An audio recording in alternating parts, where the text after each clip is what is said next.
క్రీస్తునందు ప్రియమైన దేవుని ప్రియులకు మన ప్రభువైన యేసుక్రీస్తు వారి శ్రేష్టమైన శక్తిగల నామమున ఈ ఉదయకాల శుభాలు అందిస్తూ ఉన్నాం. సియోనులో నుండి నా తండ్రి మిమ్మల్ని ఆశీర్వదించునుగాక. హల్లెలూయా. ఈరోజు శుభవచనం కొరకు సామెతల గ్రంథం 19వ అధ్యాయం 23వ వచనాన్ని చదువుకుందామా? యెహోవా యందు భయభక్తులు కలిగిండుట జీవ సాధనం, అది కలిగినవాడు తృప్తుడై అపాయము లేకుండా బ్రతుకును. ఈరోజు మన శుభవచనం తృప్తి కలిగిన జీవితం. తృప్తి కలిగిన జీవితం. దేవుని బిడ్డలారా, ఉదయాన్నే లేచారా? ప్రభుని స్తుతించి ఘనపరిచి ఆయన నామాన్ని కొనియాడుతూ లేచి ప్రభుకి వందనాలు చెల్లించారా? దేవుని బిడ్డలారా, ఉదయాన్నే లేచి ప్రభు కృపకు అప్పగించుకోండి. ప్రభు మన జీవితాల్లో ఘనకార్యాలు చేసేవాడు, గొప్ప కార్యాలు చేసేవాడు కదా. లేవగానే రాత్రి అంతా మనల్ని కాపాడి క్షేమమిచ్చి ఆరోగ్యమిచ్చి ఆయుష్నిచ్చి మరొక నూతన దినాన్ని మనకిచ్చి ఈ దినము మనం ఆయనతో జీవించే భాగ్యాన్ని కదండి మనకు దయచేసినందుకు మనం ఆయనకి కృతజ్ఞతలు చెల్లించాలి. ఈరోజు శుభవచనం కొరకు తృప్తి కలిగిన జీవితం. మనిషికి ఈ రోజుల్లో తృప్తి లేదండి. అసలు సంతృప్తి అనేది కరువైపోయింది. సాటిస్ఫాక్షన్ అనేది లేదు. కొంతమంది డిక్షనరీలో ఆ మాటే లేదు. ఎందుకో తెలియదు, ఎప్పుడు అసంతృప్తే. కారణం ఏంటో తెలుసా? మానవుడు అసంతృప్తిగా ఉండటానికి కారణం ఏంటంటే దేవుని యందు భయభక్తులు లేకపోవటమే. యెహోవా యందు భయభక్తులు కలిగినట్ట జీవసాధనము, అది కలిగిన వాడు తృప్తుడై అపాయము లేకుండా జీవిస్తాడంట.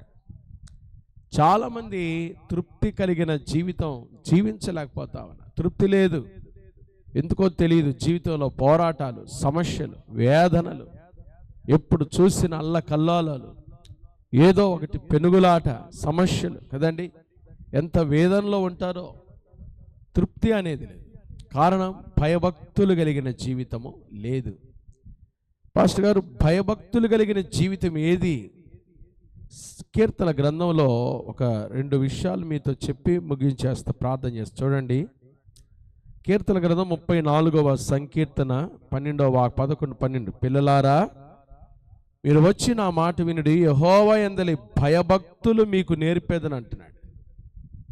దేవుని యందు భయభక్తులు దావీదు మనకు నేర్పిస్తానండి. దావీదు దేవుని యందు భయభక్తులు కలిగిన వాడు కాబట్టే భయభక్తులు కలిగిన జీవితం మనకు నేర్పించాలని పిలుస్తున్నాడు. రండి, నా మాట వినండి. బైబిల్లో ఫస్ట్ సండే స్కూల్ దావీదే. సండే స్కూల్ టీచర్ కూడా దావీదే కదండి. పిల్లలారా, మీరు వచ్చి నా మాట వినండి. మనకు నేర్పిస్తున్నాడు దేవుని యందు భయభక్తులుగా జీవించడం ఎలాగో.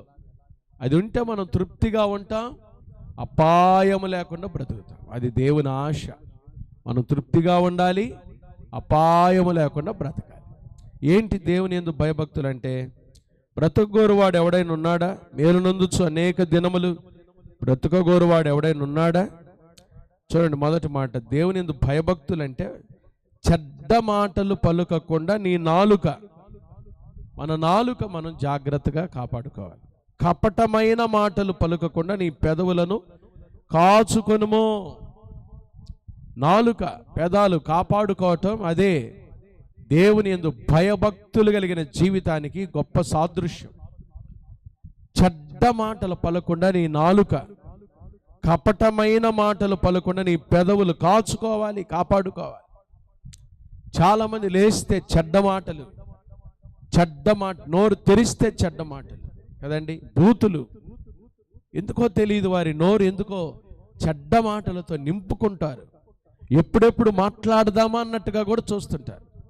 చాలా ప్రమాదం అండి. ప్రమాదపు అంచుల్లో నువ్వు ఉన్నావు. నీవు దీర్ఘాయుష్మంతుడుగా జీవించలేవు చెడ్డ మాటలు పలికేవారు కదా. దేవునికి ఎంత కష్టము కలిగిస్తున్నావో నువ్వు సరి చేసుకో. రెండోది, కపటమైన మాటలు పలకు. కపటం అంటే మనుషులు ముందు ఒక మాట, మనుషులు లేనప్పుడు ఒక మాట. వారు ఉన్నప్పుడు ఒక మాట, వారు లేనప్పుడు ఒక మాట. కపటమైన మాట. పలకకుండా మన నోటిని నాలుకను జాగ్రత్తగా కాపాడుగా. రెండవది, కీడు చేయటం మాని మేలు చేయం. దేవుని యందు భయభక్తులు కలిగిన వారు కీడు చేయరు. ఒకవేళ కీడు చేసిన వారికి కూడా వారు మేలే చేస్తారు కానీ కీడు తలంచరు. బైబిల్ చెప్తుంది, కీడు చేయు వాని ఇంట నుండి కీడు తొలగిపోదు. హామాను కీడు చేయాలనుకున్నాడు, దేవుని ప్రజలకు ఏమయ్యాడు? హామానే నష్టపోయాడు. హామానే ఏ ఉరికొయ్య అయితే మొర్దెకై కోసం తలపెట్టాడో ఆ ఉరికొయ్య మీదే హామానే. ప్రియమైన దేవుని బిడ్డలారా, కీడు చేయొద్దు. కీడు చేయటం అని మేలు చేయాలి. మేలు చేస్తున్నావా? ప్రభు బిడ్డల మేలు చేయాలి.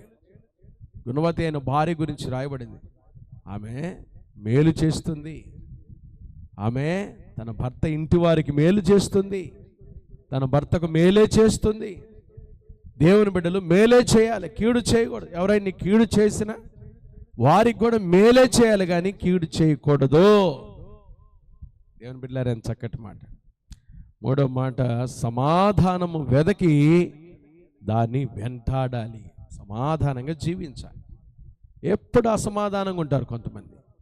దేవుని యందు భయభక్తులు గలవారమని చెప్పుకుంటారు కానీ కలహాలు, పోరాటాలు, పగలు, ప్రతీకారాలు, అసమాధాన స్థితి ఎందుకు? దేవుని యందు భయభక్తులు కలిగిన వాడవైతే సమాధానంగా ఉండాలి, సమాధానంగా జీవించాలి. ప్రభు బిడ్డలం మనం. ప్రభు మనకి నేర్పించింది సమాధానం కలిగి ఉండండి, సమాధానాన్ని వెంటాడండి. సమాధాన పరచువారు ధన్యులు, వారు దేవుని కుమారులు అనబడుదురు కదండి. యేసుప్రభువు వారు కొండ మీద ప్రసంగంలో ఒక అద్భుతమైన మాట. దేవాలయానికి వెళ్ళి బలిపీఠం దగ్గర నువ్వు అర్పణ అర్పించేటప్పుడు నీ అర్పణ కంటే ప్రాముఖ్యమైంది నువ్వు వెళ్ళి మొదట నీ సహోదరునితో సమాధానపడు, అప్పుడు వచ్చి నీ అర్పణ అర్పించు. చూడండి, సమాధాన పడాలి, సమాధానంగా జీవించాలి. తోటి వారితో, అన్న తమ్ములు, అక్క చెల్లెలతో, ఇరుగు పొరుగు వారితో, భార్యతో, భర్తతో, పిల్లలతో సమాధానం లేకుండా ఎందుకు నువ్వు ఈ సమాధాన సువార్తను ప్రకటిస్తున్నావు? సమాధానపడు, సమాధానాన్ని వెదకి వెంటాడండి. ప్రభు సమాధానకర్త. యేసుక్రీస్తు ప్రభు ద్వారానే సమాధానం సాధ్యం.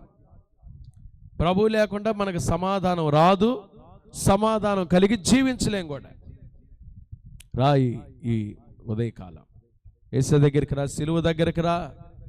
సిలువలో ఆయన సంధి చేశాడు మనల్ని. ద్వేషంతో ఉన్న మన జీవితాలను, దూరస్థులమైన మన జీవితాలను సిలువ ద్వారా సంధి చేసి సమాధానం ఇచ్చాడు యేసయ్య. ఆ సమాధాన సువార్తే మనకిచ్చాడు.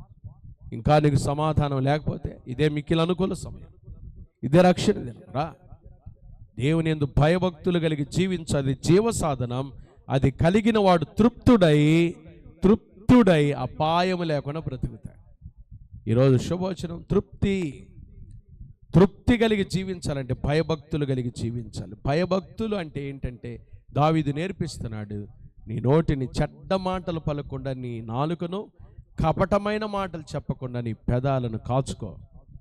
రెండవది, కీడు చేయటం మాను, మేలు చేయి. మూడవది, సమాధానం కొరకు జీవించు.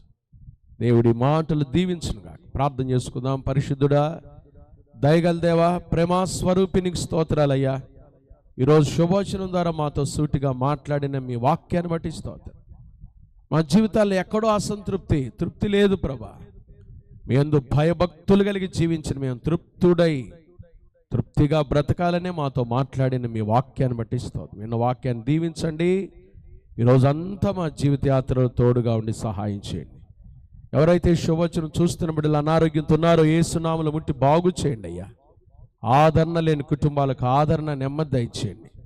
చిన్న బిడ్డలు మొదలుకొని పెద్దవారు వరకు వారు వెళ్తున్న స్కూల్స్, ఆఫీసులు, కార్యకలాపాలు, రాకపోకలు మీ కృపాక్షేమాలు తోడుగా ఉంచు.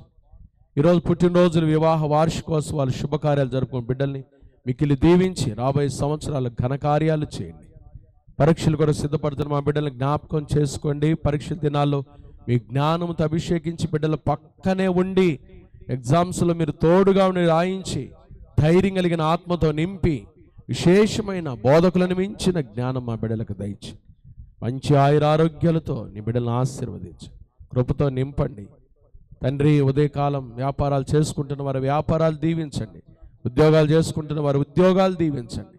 ప్రయాణం చేస్తున్న ప్రయాణికులకు క్షేమం దయచేయండి. నిరుద్యోగులకు ఉద్యోగ భవిష్యత్తు దయచేయండి. గర్భిణీ స్త్రీలకు సుఖమైన ప్రసవం దయచేయండి. గర్భం లేని తల్లులు వారి గర్భాలు తెరవండి, సహాయం చేయండి. ఈ దిన జీవితయాత్ర ఎదుర్కొని పోయి ప్రతి శోధన, కీడు, దుష్టుడు, అపాయం తప్పించి క్షేమాన్ని, కృపను దయచేయండి. సేవకులు చాలామంది శుభవచనాలు పాల్గొంటున్నారు. నీ బిడ్డలు వారి పరిచర్యను దీవించి సేవలో నూరంతగా ఆశీర్వదించండి. ప్రభువాని మీ కార్యాలు చేయమని ప్రార్థన చేస్తాం. క్రైస్ట్ బ్లెస్సింగ్ చర్చ్ కుటుంబాలను, పరిచర్యను, సేవకులను మీ చేతులకు అప్పగించుకుంటున్నా. దీవించి ఆశీర్వదించి ఈ దినమంతా మాకు తోడుగా ఉండి మీ అందు భయభక్తులు కలిగిన జీవితంలో మేము తండ్రి ముందుకు జీవిస్తూ కొనసాగుతూ మీ కొరకు సాక్షులమై బ్రతుకుటకు సహాయం చేయమని, మీరు అక్కడి కొరకు సిద్ధపరచమని, సార్వత్రిక సంఘాలను, సకల కోటి పరిశుద్ధులను మీరు దీవించి మీ ఘనకార్యాల చేత నీ బిడ్డలను ఆశీర్వదించమని యేసు నామమున ప్రార్థిస్తున్నాము తండ్రి. ఆమేన్. త్రియేక దేవుని ప్రేమ, కృపా, సమాధానములు ఈరోజు శుభవచనాలు పాల్గొన్న దేవుని ప్రియులందరికీ, అలాగే క్రైస్ట్ బ్లెస్సింగ్ చర్చ్ కుటుంబాలకు, పరిచర్యలకు, సార్వత్రిక సంఘాలకు, సేవకులకు, పరిచర్యలకు ఇప్పుడు ఎల్లప్పుడు ప్రభు రాకడ పర్యంతము తోడయుండును గాక. ఆమేన్. హల్లెలూయా. అందరి కొందనాలు. God bless you. దేవుడు మిమ్మల్ని దీవించును గాక. ఆమేన్.